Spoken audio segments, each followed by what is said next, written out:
50 acteurs des organisations de la société civile en commune 5 du district de Bamako à l'école de la Fêtière. Adopté aux assises de la refondation, le Haut Conseil national des organisations de la société civile se formalise à travers cette formation initiée par sa section communale.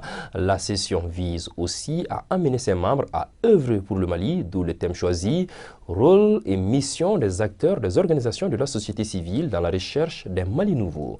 Aminatala. Acteurs de contrôle et de veille, les membres de la société civile de la commune 5 du district de Bamako formalisent la mise en place de la section locale du Haut Conseil national de l'organisation.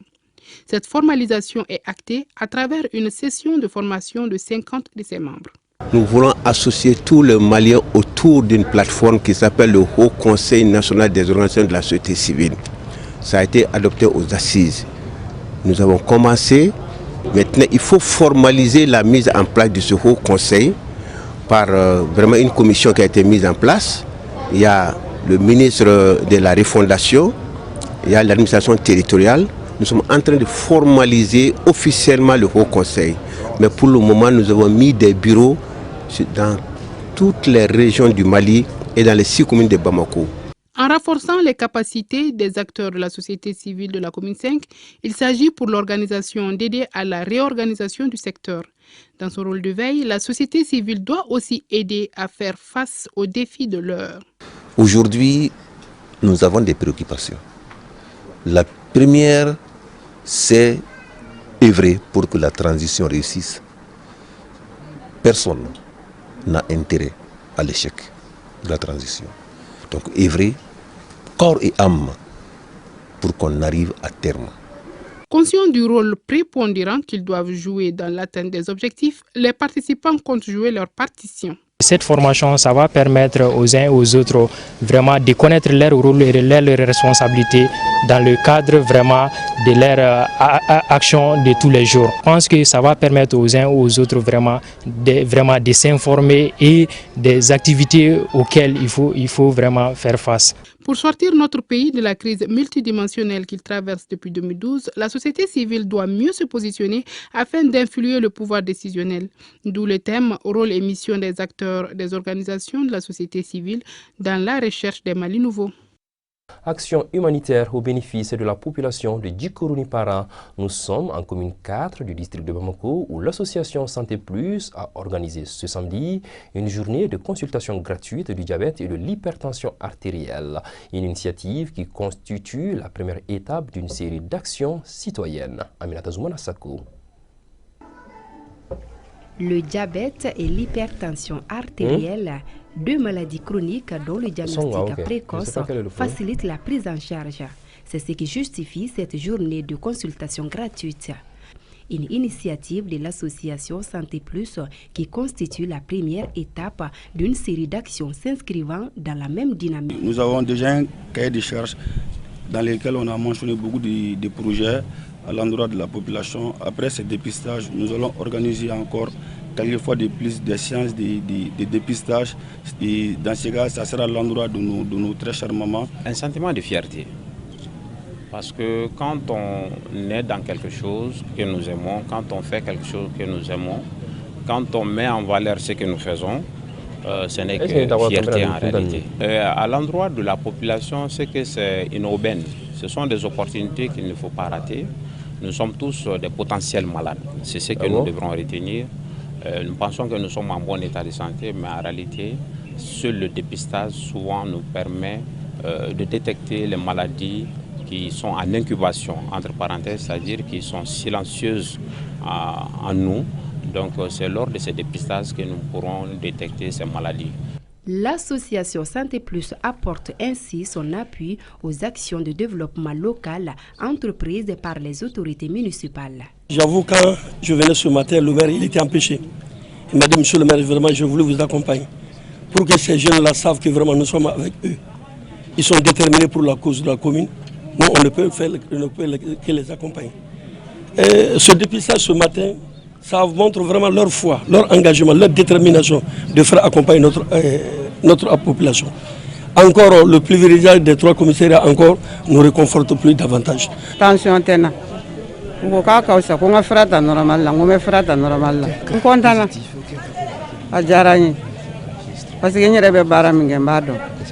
Cet autre volet de pulvérisation des commissariats de police de la commune se situe dans la dynamique d'un partenariat, celui de la police de proximité qui consiste à rapprocher davantage les forces de sécurité de la population. À présent, le rapport journalier sur la pandémie de Covid-19. Aucun cas positif de la pandémie n'a été enregistré ce jour. Mais qu'à cela ne tienne, les services de santé appellent à la vigilance et au respect des mesures barrières. C'est parti pour la deuxième édition des Jeudis de l'INA. Cet exercice pédagogique de l'Institut national des arts est un concept qui consiste à mettre en pratique les notions apprises par les étudiants afin d'évaluer leurs performances pratiques. Toutes les disciplines enseignées dans le dit établissement sont concernées. L'ouverture de cette deuxième édition était présidée par le ministre en charge de la culture, Boakari Koulibaly.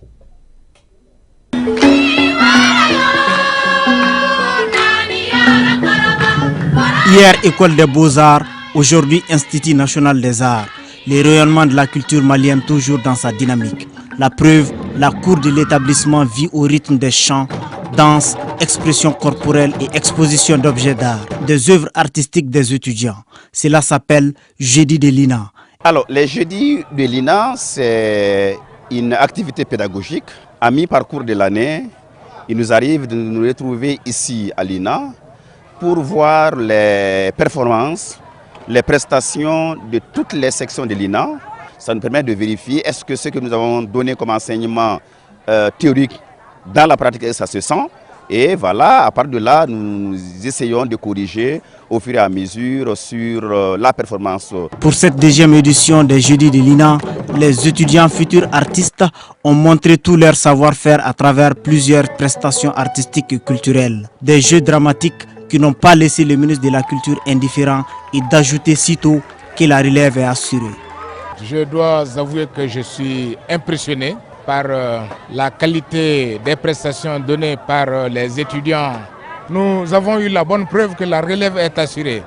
Nous avons eu la bonne preuve du courage et de la détermination, l'engouement, la passion de ces élèves.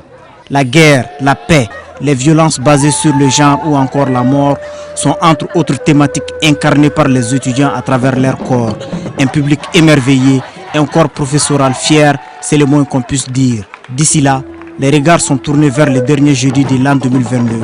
Pour les Jeudis de l'INA.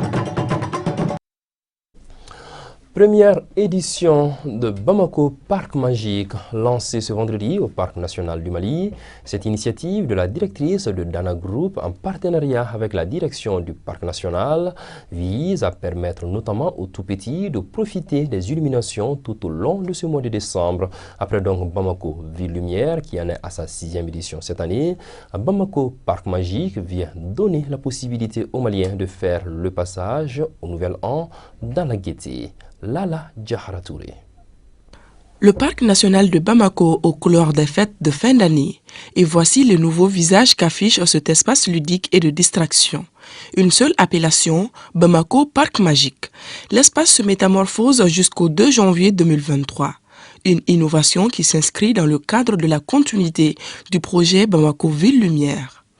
L'idée est née du constat qu'en fin d'année, l'engouement est grand autour des lieux d'attraction, à l'image des monuments et grands espaces publics dans la capitale.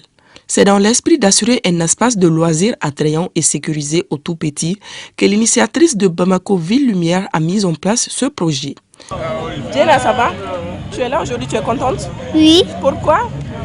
Parce que je suis venue au parc magique. C'est beau? Ça te plaît? Oui. Oui, je vais revenir. Merci. Bamako Parc Magique vient de, bien sûr, Bamako Ville Lumière. Comme ça fait 6 ans, j'illumine la ville de Bamako. Et voilà, je voulais trouver un cadre magique, idéal, où je pouvais faire mes illuminations et que les enfants et toute la population ville puissent venir en profiter en toute sécurité. Et c'est de là que je me dis, le parc, c'est un espace qui s'y prête. J'ai contacté la direction du parc et ils m'ont ouvert leurs portes. Maintenant, Bamako Parc Magique, c'est du 1er décembre au 2 janvier. 2023. Cette première édition inspire déjà beaucoup de personnes. C'est le cas du maire de la commune urbaine de Ségou, l'invité d'honneur. Pour Nouhoum Diarra, l'initiative doit s'étendre aux capitales régionales. En effet, oui, c'est tout l'honneur pour ce projet dont il faut saluer l'engagement, la perspicacité et l'ingéniosité vraiment de la promotrice. En tant que gestionnaire de collectivité, responsable de collectivité, je dois dire que autorité que nous sommes, nous ne pouvons qu'espérer cela et nous employer pour que Bamako retrouve, parce que c'est quand même la capitale du Mali, et notre honneur est en cela, même étant maire d'une commune à l'intérieur, nous voudrons que Bamako retrouve son statut d'antan. Donc je suis venu constater et véritablement souhaiter que le même projet soit à Ségou et que nous puissions vivre ensemble dans l'illumination de cœur, que nous puissions vivre dans l'embellissement de la ville, que nous puissions vivre vraiment dans l'espoir, parce que vous savez que la lumière apporte l'espoir. Donc je suis venu soutenir ce projet. Je suis venu également voir et chercher à ce que le projet puisse également se déplacer à Ségou et au bonheur de nos populations. Côté finances, les tarifs restent inchangés grâce aux efforts consentis par la direction du parc et ses partenaires. C'est donc parti pour de lumineuses fêtes de fin d'année en toute quiétude.